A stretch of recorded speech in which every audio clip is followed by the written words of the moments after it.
1460 WVOX. Stay tuned now for the Racing for Heroes radio show with host Brett Morash on 1460 WVOX. All right, Racing for Heroes fans, it's Brett Morash. It is April 23rd. We're here at 11 o'clock on 1460 on AM dial worldwide, WVOX.com.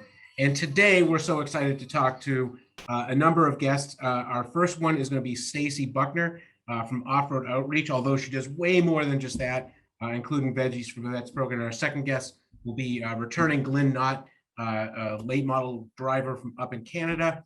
And he is also starting our first international chapter of Race of Heroes Canada, and we'll talk to him a little later. But first up is Stacey calling in from near Fort Bragg in Fayetteville, North Carolina. So Stacey, how are you doing? Hey, Brett, I'm great. Thanks so much for having me on. Just going to try to push through this bronchitis I'm getting over. So. I was going to say, it sounds like one of those like deep late night hosts on radio at night. So I like it. I like it. Well, thank you. I appreciate that, brother. Well, we'll say it that way for the show. How's that? Yeah, we'll keep it PG. That's right. Yeah, it's like, on late night radio. Right. All right. Well, hey, so Stacey, you do a ton of stuff in the veteran space, and you're really out there helping folks. So tell us a little bit about Off-Road Outreach. So Off-Road Outreach is a program under the Axios Inspires Foundation. We're boots on the ground with our organization. I work at the VA here in Fayetteville, and I'll tell you a little bit of background about how Off-Road Outreach, came about. I always say this: we have fantastic programs at the VA for our homeless veterans. However, I saw a gap in services that weren't being offered to our dishonorably discharged veterans. Right. And I would say that 90% of the veterans that I serve on the street have a dishonorable discharge. So we do have 3 programs under Off-Road Outreach. We have the Homeless Veterans Outreach Program. We have a Veggies for Vets program, and then we also have an adventure therapy program. Mm-hmm. And let's really quickly touch base, though, about the veterans that had a dishonorable discharge, or at least something that was not honorable. Because I think that that's a challenge that across the country we have. A lot of people have left the military under what I think we all refer to as bad paper. And so how do you kind of work around that? Because I know the VA rules are pretty tight, but I also, if I'm not mistaken, there's actually a pretty large percentage of people that do leave the military with bad paper. I mean, I've seen some numbers as high as 5%. You're absolutely right, Brett. So how I get around that is I started my own organization. Yeah. The VA has a lot of red tape. And the bigger the organization you are, the more rules you have to follow. And that's what I like about Off-Road Outreach. We cut through that red tape. Yeah. Now, with a dishonorable discharge, a lot of times we can try to help those veterans get that dishonorable discharge changed to other than honorable. Yeah. Or even to honorable, depending on the circumstance. Sure. But a lot of the veterans that have a dishonorable discharge, I have heard this story over and over, Brett. A lot of the issues that they got a dishonorable discharge for, they acquired while they were in service. Whether it be like, military sexual trauma, MST, or PTS, or something like that. And I'll just give you a really quick example. I had a gentleman who served 17 years in the military. He had multiple DWIs, and he finally injured someone while driving while impaired. And obviously, that was the last straw. But he had never been counseled. So it's just poor leadership, in my opinion. And I think, 1 hour of taps when you're leaving your military service to transition to, life as a civilian is not sufficient. Well, I always think of it this way. It takes, 10, 15 weeks of boot camp for you to become like a basic soldier. And then they give you a week of training to train you to be not a soldier and now be a civilian, right? I mean, that's like insane, right? And given all the stuff we do, and all that stuff, but I do appreciate what you guys are doing, and to your point about leadership, and I know it's a little off topic from off-road outreach, but what I have seen is that units are overstretched.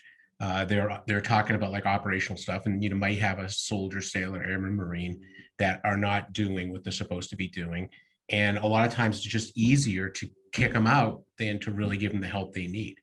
And I think that that's kind of where it comes from.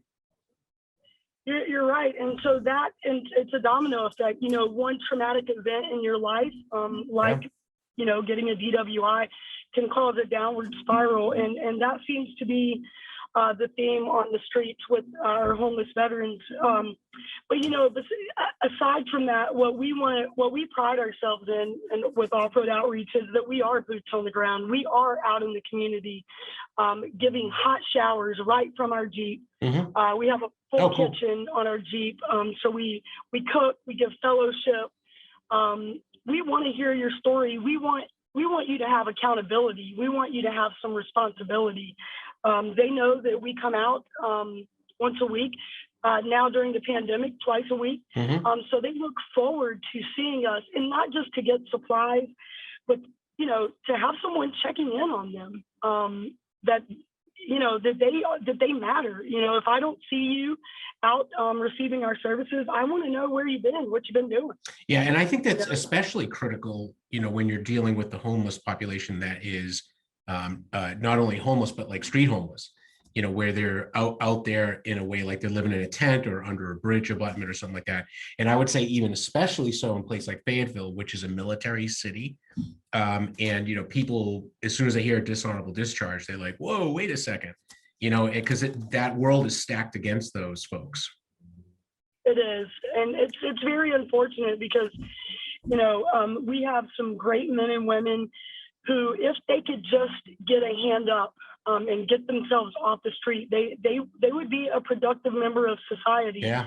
But, too, with our Veggies for Vets program, it's, I'll just talk briefly on that, Brett. Mm-hmm. During the pandemic last year, we started a garden. We saw that there was an increase in food scarcity, not just amongst our unhoused veterans, but our at-risk and low-income veterans, because as a veteran yourself, you guys are pretty stubborn. Yeah, right. You're prideful, and rightfully so, but you're not going to let someone know you're hungry. And what I saw was an increase in people facing the risk of becoming homeless. So we started a community garden called Veggies for Vets, mm-hmm. and we supply at-risk, low-income, and unhoused vets with fresh fruits and vegetables. We have we have 3 different locations for our community garden. It's very therapeutic. A lot of the time we have veterans that are actually out there working the garden, tending the garden. So to give back to their fellow brothers and sisters in a meaningful way, to break bread with them and provide food is awesome. Yeah. That's great. And again, like I can't, thank you for doing all the work you guys do, especially when you're also at the VA doing clinical stuff, obviously, with veterans who are in need as well. So I think that you're able to see that kind of entire spectrum, because it isn't just about the VA. It's about kind of the community of supports that are out there. You nailed it. Yeah, it takes all of us to help carry the load, and networking with other veteran service organizations, working at the VA, having an insight on what, services they provide and what we can do outside of the VA. I really have a good perspective on that. And so I think that's why our programs work so well. Mm-hmm. Mm-hmm. And what, and do you have any success stories you can share with us? I do. I have many. So over the course since 2017, we've gotten close to 35 veterans off the street into permanent housing and with jobs. I recently had a young man contact me, mm-hmm. And without getting into his personal business and names and all of that, he was actually charged with attempted murder. Oh. And yeah, oof. And I saw him at a bus station. He had just been released from jail, and he was down and out on his luck. The charges were, he had been locked up for 3 years, and then the charges were just dropped. Oh, wow. yeah. So then, long story short, he's homeless. So I got him into one of our work programs at the VA. He works at the VA now as a contracted worker, and he is in permanent housing, and we're looking forward to getting everything expunged off his record because he was innocent. And thank God. we just take it a step further. We want to make sure that we have your whole health in check. We don't want to just give you services like a hot shower, food, and clean clothes. We want to follow through with the next step. We don't want to just drop you off there. So. Right, because that's also the most critical time. I mean, that's when people are at that kind of tipping point where you can help them get back up on step, or they can fall back where they were or worse. Absolutely, yeah, and just having the opportunity to help people like this young man, it's just amazing to know that you really can make a difference. Just had I not stopped and talked to him that day at the bus station, I would have never known about this. And I just think that it's important as humans that we live a life of service, and especially give back to our veteran communities, because they are the pillar of the community here in Fayetteville. For sure. And we got only a couple more minutes, Stacey. So I did want to ask you about your off-road driving experiences. Can you tell us any fun stories? I know we talked about it the other day. Yeah, so we have an adventure therapy program, and we do a lot of off-roading in the Jeep. We take wounded vets wheeling. We also have skydiving with the All Veterans Group Parachute Team, kayaking, climbing, mountain biking. We just try to recreate that adrenaline rush that you may get in combat, but we want to get it out in a positive way. And so just being able to have that camaraderie amongst other veterans that are experiencing that thrill with you, it builds a bond. And, we do a lot of off-roading in the Uwharrie National Forest here in North Carolina. It's a little hidden gem. So we're always doing stuff up there with other VSOs like Patriot Therapy and the Forging Forward Foundation, Bobby Henline Foundation. Oh, sure, yeah. Yeah, so watching Bobby wheel, your Jeep with one hand and knowing what he's gone through, it's just amazing to see that smile on those veterans' faces.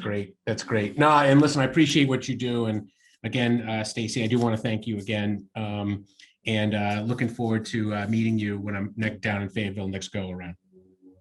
Brett, thank you so much. It was an honor to be on, and thank you for what you do, brother, with Racing for Heroes and just helping us spread the message about other people out there doing good. Yep, you bet. It takes a village. It does. Thank you, brother. Thanks, Stacey. Be well. All right, everyone. We're going to be bringing on Glyn Nott here in a moment, but I do want to give a little shout out to the guy who is the host of the show right after me, Jeff Hanley, because I saw him out in the parking lot a little earlier driving a Chevy. And so anyone who's in the Chevy Nation out there, you've got Jeff coming on after me, and maybe he'll even mention his truck. So anyway, but moving back to Glyn.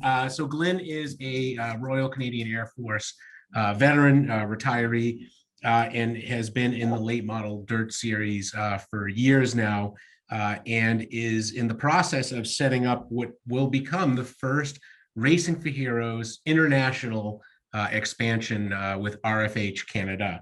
So without any further ado, Glyn, are you on the line?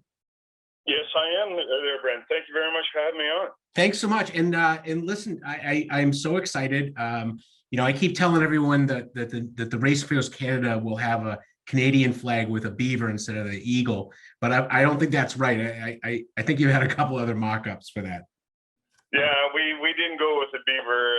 It didn't look right, and you guys have a cool eagle, and we got a little rope up here that plugs up dams and that stuff. So yeah, we had our design guy come up with a design there for Racing for Heroes here at the Canada design. It'll be released on hopefully Monday when everything is launched. From this side of the border, COVID, and we had a member of our race team pass away here recently due to cancer, and an old vet, and it took up a lot of our time here looking after him here for the last 90 days. So he was a friend of your dad's, right? But everything's going well. Yeah. I mean, your friend though, he was a friend of your dad's too. I think he was in his 80s, but Yes, really storied kind of past. he was actually the OC here for our maintenance company here in Gagetown Oh, wow. back in the 80s, and my dad was the chief back here in the 80s and 90s. So yeah, they became good friends, and we chased race cars for 30 years together. So Nice. he's gone now, so I've got something to do now. So I've got my super late model almost done. I picked up the body parts there this morning to put it on. And then we just picked up on Monday, we picked up our two-seater so that we can take veterans for drives and Legion members and seniors and anybody that wants to go for a ride in a car. And then we can move them up to possibly driving the super late model around the local tracks here in New Brunswick. Gotcha. So could you explain to the listeners who don't maybe not know, what is a super late model? The super late model is pro stock. It's basically full-blown cars that you find running up and down the eastern seaboard. They race at New Smyrna. They race at these cars will race at the Snowball Derby. Yeah, so they're the top-of-the-line cars here on the eastern seaboard that we have here in New Brunswick. And the two-seater is going to be pro modified, which is going to have the open wheel in the front, just like the Florida Wayland modifieds down there. Yeah. So they're anywhere between 300 and 425 horsepower between the two of them, and yeah, it's going to be a lot of fun when I get them in there. I know the excitement I had for years racing in these things, and my teammates have always been retired members or serving members in the Canadian Forces. So. I missed that when my dad passed away, and then now we're starting to back up to get back in there and find these veterans that are struggling and helping them find a place and a purpose, and hopefully race cars, working on race cars and driving them and helping people experience that is going to be part of our Canadian partnership. Yeah, and just kind of thinking about the Canadians, I know your military is a lot smaller than the U.S. military is, but I also think that there's really not exactly the same thing as the Veterans Administration. So the system has to pick up helping those folks in a little different way. That's right, and and that's what we do. We work with the Veteran Affairs here, and we have a Department of Veteran Affairs, and that's through the military. So we are small. We're just starting off like you guys did last year. And we've been slowly working up and putting our irons in the fire and getting to talking to the people on the base and the military contacts and the retirement, the Legion members here, and getting the word out. To find these people and to help them and assist them in any way that we can. Yeah, because I think your Legion is very similar to ours, right? Which is, I guess, all modeled on the British Legion. Yes, it is. Yeah.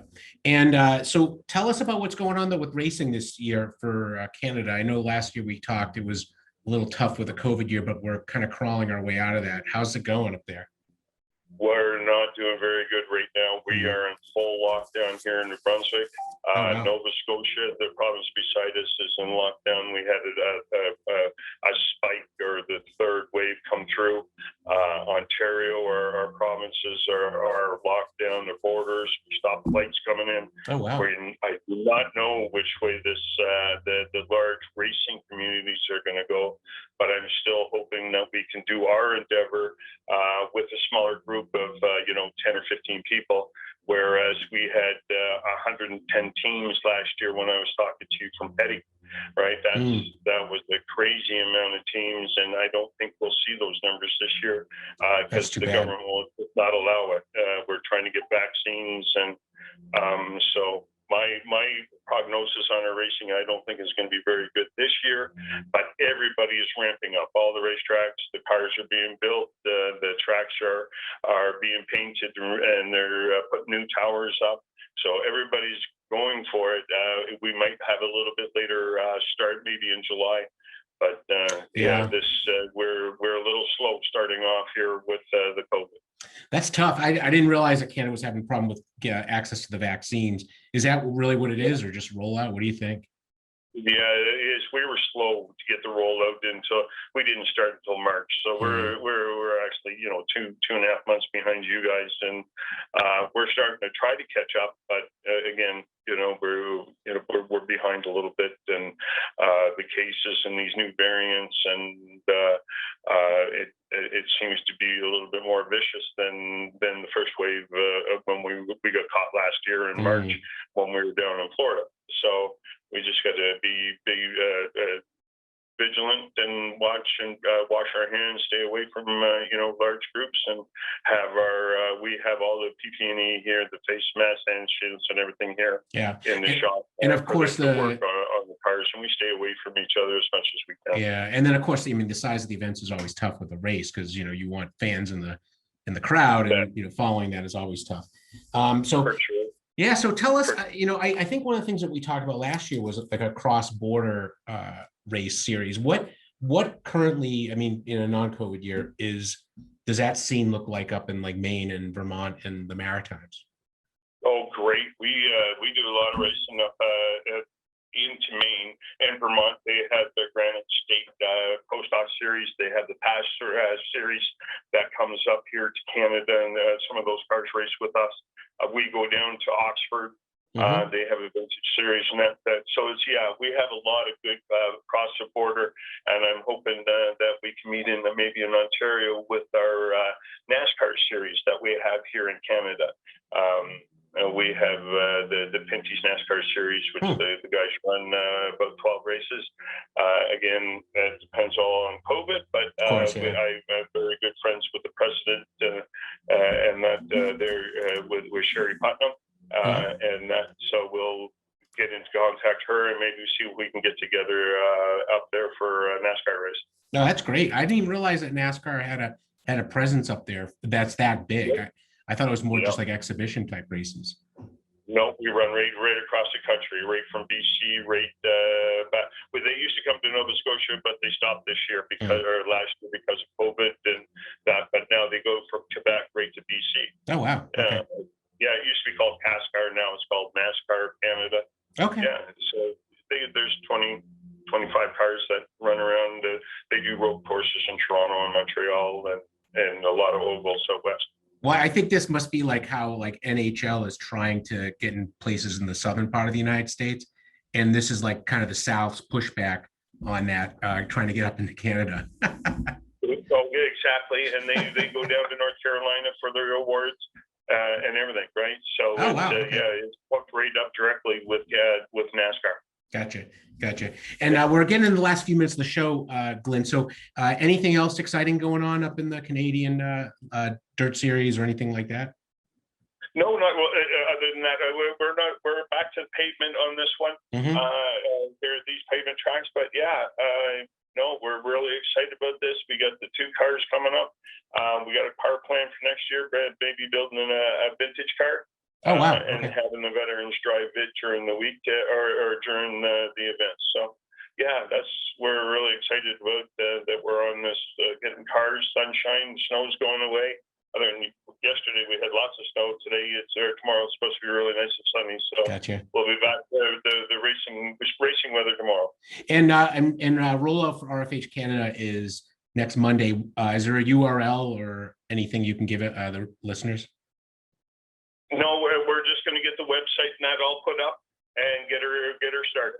Oh, I know, but do you know what it's going to be? It's going to be like we'll be right straight through your website, and we'll get her straight away. Gotcha. I know. I just wanted to make sure if it was like www Racing for Heroes Canada or .ca or something. That's what we're going with is racingforheroes.ca. Good. And we'll get that all locked in. No, and we'll have to make shirts with both logos on it. It'll be fun. Everyone will be a winner. Oh, we will do. For sure, Brent. And thank you very much for having me on the show. Thanks, Glyn. And again, sorry. And again, sorry for the loss of your friend. I know he helped you a lot.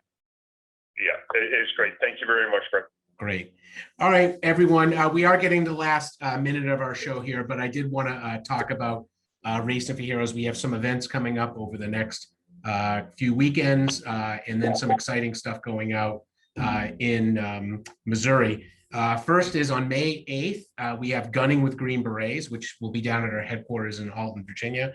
And so if you want to come out and fire 50 cal machine guns, AK-47s, we'll have some propane tanks on cars to blow them up, all sorts of cool stuff like that. Please look at our website, www.racingforheroes.org, and sign up. There's still COVID restrictions in place, but looking for a real fun event, certainly something to do. And then on Mother's Day, May 9th, we will be having our open house. And when we say open house, what we really mean is we're going to show you all of the things that Racing for Heroes does. Everything from driving cars fast on the track to tactical driving or off-road driving in our dirt track. Just something to kind of go out there and learn and then see all the things that we do for training for folks out there. It's always an exciting time. I will be down there. I'm bringing my kids and my wife. So for Mother's Day, Mom and the kids get to do a rollover drill in the SUV that we have prepped up down there that does that sort of work. So just super exciting. And then we're also going to be out at Lucas Oil Speedway out in Wheatland, Missouri, right before Memorial Day for a 3-day event. And the Racing for Heroes number 26 car, Lucas Oil late model dirt series, the 39 car of Tim McCready, Paler Motorsports will be there, and we'll just be super excited. So with that, we're going to be getting ready to close the show, and we'll be playing our theme song a little further down the road by The Real Doug Lane. Thanks, everyone, and looking forward to talking to you soon.